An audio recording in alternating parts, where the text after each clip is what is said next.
राह में बिछल शीशा हो, राह में बिछल शीशा बाबा को ना चलल जैते। बाबा कुछ करा हो, बाबा कुछ करा। लागल छे भीड़ बहुते, लागल छे भीड़ बहुते, बाबा आहि के नाम जपै।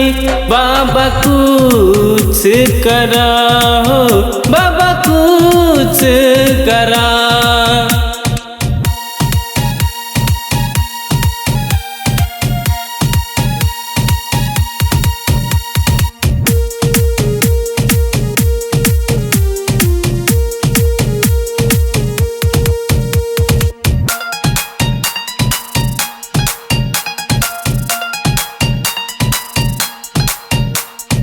ई कोरोना वायरस विश्व में हलचल मचेने छै।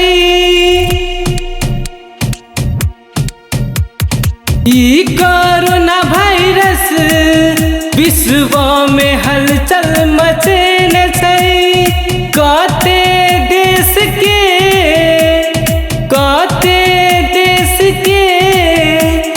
बर्बाद कहते न छै। सब लोग के बाबा, सब लोग के बाबा सुख चैन लगेलै। बाबा कुछ करा हो, बाबा कुछ करा। राह में बिछल शीशा बाबा को ना चलल जैते। बाबा कुछ करा हो, बाबा कुछ करा।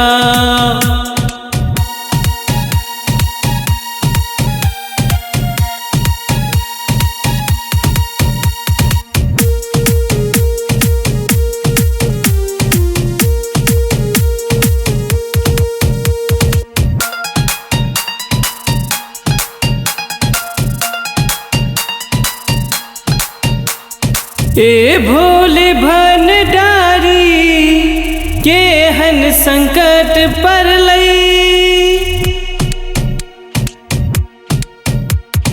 ए भोले भंडारी केहन संकट पड़लै। कते के भाग में मृत्यु लिखल छै। ई कोरोना वायरस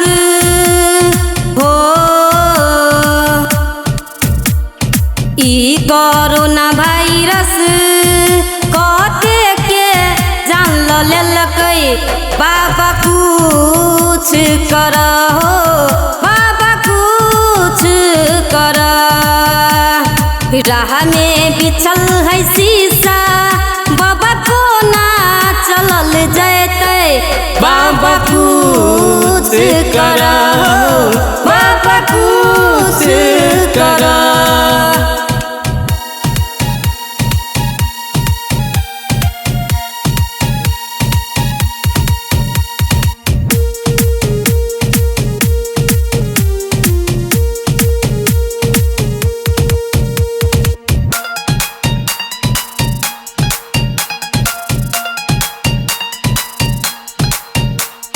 जब जब धरती पर संकट के घड़ी अलै।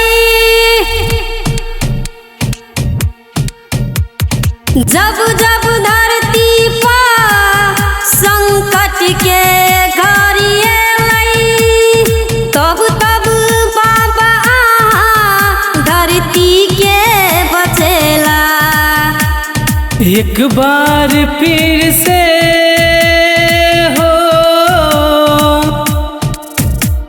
एक बार फिर से तू धरती के बचाला। बाबा कुछ करा हो, बाबा कुछ करा। राह में बिछल शीशा बाबा को ना चलल जैते। बाबा कुछ करा।